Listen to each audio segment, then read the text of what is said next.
बिस्मिल्लाहिर्रहमानिर्रहीम। अस्सलामुअलैकुम। Welcome to my YouTube channel. कैसे हैं आप सब? उम्मीद करती हूँ आप सब खैरियत से होंगे।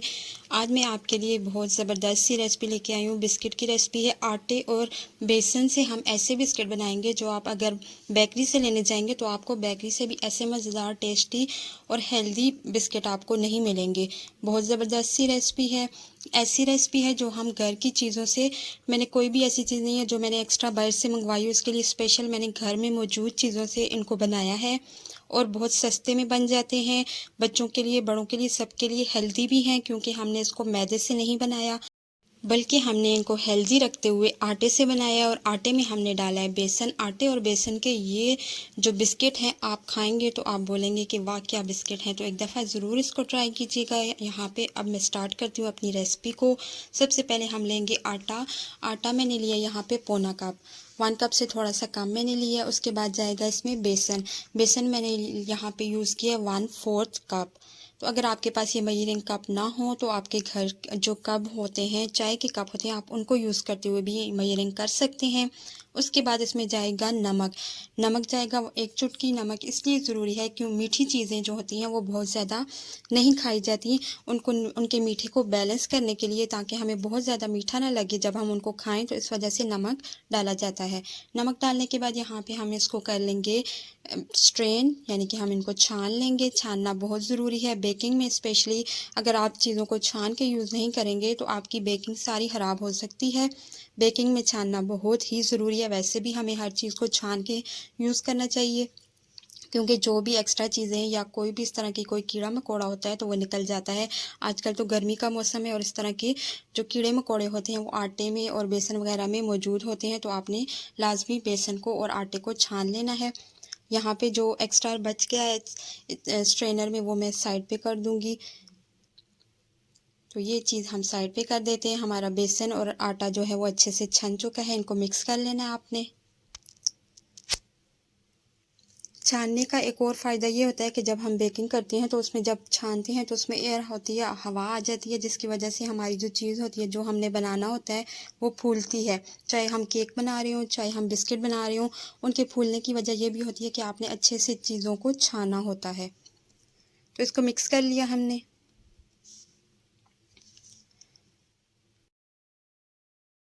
मिक्स करने के बाद इसमें मैं शामिल करूँगी चीनी। चीनी मैंने ली है 1/2 कप। हाँ, आप ज़्यादा अगर मीठा पसंद नहीं करते तो आप थोड़ा सा 1/2 कप से कम कर लीजिएगा। मैंने यहाँ पे 1/2 कप चीनी यूज़ की है।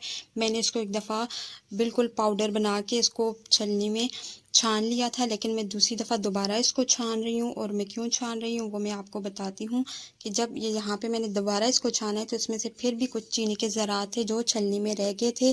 तो आपने 1 से 2 दफ़ा अच्छे से चीनी को छान लेना है। एक तो आपने उसका पाउडर बनाना है, मोटी चीनी आपने यूज़ नहीं करनी। दूसरा आपने उसको छान के यूज़ करना है। एक दफ़ा छान लें, फिर दोबारा जब आप ऐड करने लगें तो दोबारा आप उसको छान के ऐड कीजिएगा। तो यहाँ पे जो चीनी बच गई, ये चीनी के जो मोटे ज़रात बच चुके हैं वो मैं यूज़ नहीं करूँगी, वो मैं नहीं डालूँगी अपने बिस्किट्स के अमीज़े में। तो ये मैं साइड पे कर दूँगी। अब जो हमारे पास मिक्सचर आ चुका है उसको आप प्री मिक्स भी कह सकते हैं, वो हमारे बिस्किट्स का प्री मिक्स भी आप इसको बना के रख लें। जब भी आपने बिस्किट्स बनाने हो तो इसमें घी ऐड करें और इसको मिक्स करके आटा गूंद लें और बिस्किट बना लें।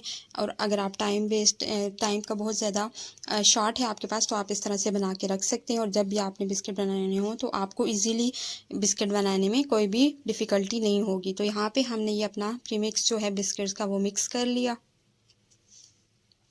इसको अच्छे से हमने मिक्स करना है ताकि तीनों चीज़ें, चारों चीज़ें जो हैं, आटा, बेसन और चीनी जो है वो एक यकजान हो जाए। इसके बाद मैं 1/2 कप ले रही हूँ घी। यहाँ पे आपने घी का यूज़ करना है, ऑयल आपने यूज़ नहीं करना। मेरा जो घी है वो मेल्ट हुआ हुआ है गर्मी की वजह से। अगर आपका घी दूसरा भी है थोड़ा थिक फॉर्म में तो आप वो भी यूज़ कर सकते हैं या फिर आप गर्म करके यूज़ कर लीजिए। यहाँ पे घी डालने के बाद घी हम सारा ऐड नहीं करेंगे क्योंकि हमने अभी इसको गूंदना है। और साथ साथ जिस तरह हम आटा गूंदते हैं तो पानी थोड़ा थोड़ा करके ऐड करते हैं, इस तरह आपने यहाँ पे घी का भी यूज़ थोड़ा थोड़ा करके करना है। थोड़ा थोड़ा ऐड करते जाएं और उसको मसलते जाएं। यहाँ पे आपने कुछ टिप्स और ट्रिक्स हैं जिनको आपने फॉलो करना है। अगर आप उनको फॉलो नहीं करेंगे तो आपको परेशानी का सामना करना पड़ सकता है। अगर आप फर्स्ट टाइम बिस्किट बना रहे हैं तो फिर आपने यहाँ पे वीडियो को स्किप नहीं करना, फुल वीडियो को वॉच करना है और जो जो मैं आपको बताऊँगी बात आपने उसको ध्यान से सुनना है। जब आप फर्स्ट टाइम यहाँ पे घी डालेंगे, उसको मिक्स करेंगे, पहले आपने फर्स्ट स्टेप आपका ये होना चाहिए कि आपका आटा जो है जो मिक्सचर है आपका वो खुश्क नहीं होना चाहिए। आपने घी के साथ सबसे पहले उसको नरम कर लेना है, उसको भिगो देना है। उसके बाद आपने दूसरा स्टेप ये करना है, जब आपका सारा जो आटा है वो घी में मिक्स हो जाए उसके बाद आपने उसको जोड़ने की कोशिश करनी है। यहाँ पे आपका जो मिक्सचर है वो बुरबुरा होगा, इतनी आसानी से वो नहीं जुड़ेगा, लेकिन आपने उसको ऐसे प्रेस करते जाना है, मुट्ठी में लेना है और उसको प्रेस करते जाना है। कुछ टाइम लगेगा आपको इस काम में, लेकिन आपका ये काम हो जाएगा अगर आप इसको पेशेंस से और आराम से करेंगे और जिस तरह से मैं आपको बता रही हूँ आप उस तरह से करेंगे। आपने उसको अगर इस तरह से आपका प्याले में या बर्तन में ना जुड़ रहा हो तो आप हाथ की मुट्ठी में उसको राउंड शेप गोल बना लें और उसको प्रेस करें। हाथों की गर्मी से वो जुड़ जाएगा। यहाँ पे मैंने आटा जो है बिस्किट्स के लिए गूंद लिया। अब इसको 5 से 10 मिनट के लिए आपने स्टे दे देना है। 5 से 10 मिनट के बाद हम इसकी तैयारी करेंगे बिस्किट बनाने की।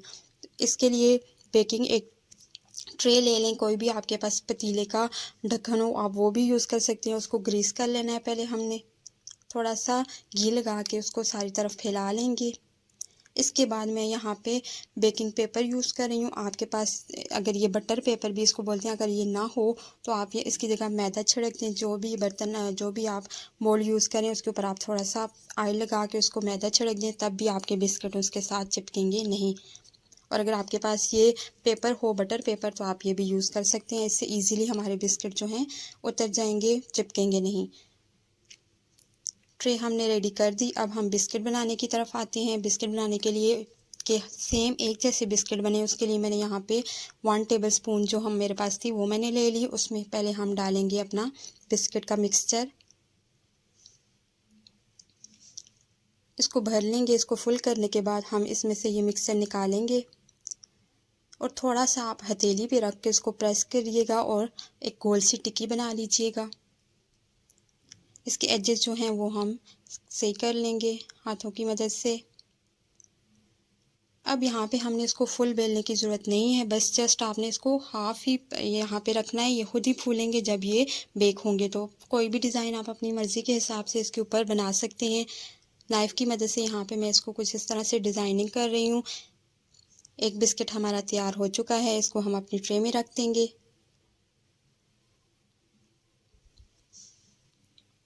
इस तरह से दूसरा बिस्किट भी मैं आपको बना के दिखा रही हूँ कि किस तरह से आपने उसको एक चम्मच भर के आपने लेनी है इस मिक्सचर की। चम्मच का ये फ़ायदा है कि आपके बिस्किट एक जैसे बनेंगे, कोई छोटा कोई बड़ा नहीं बनेगा। इस वजह से हम इसको टेबलस्पून में मेजर करके ले रहे हैं। इसको थोड़ा सा प्रेस करके एक छोटा सा बिस्किट बना लेंगे और उसके ऊपर दोबारा से हमने डिज़ाइनिंग कर देनी है।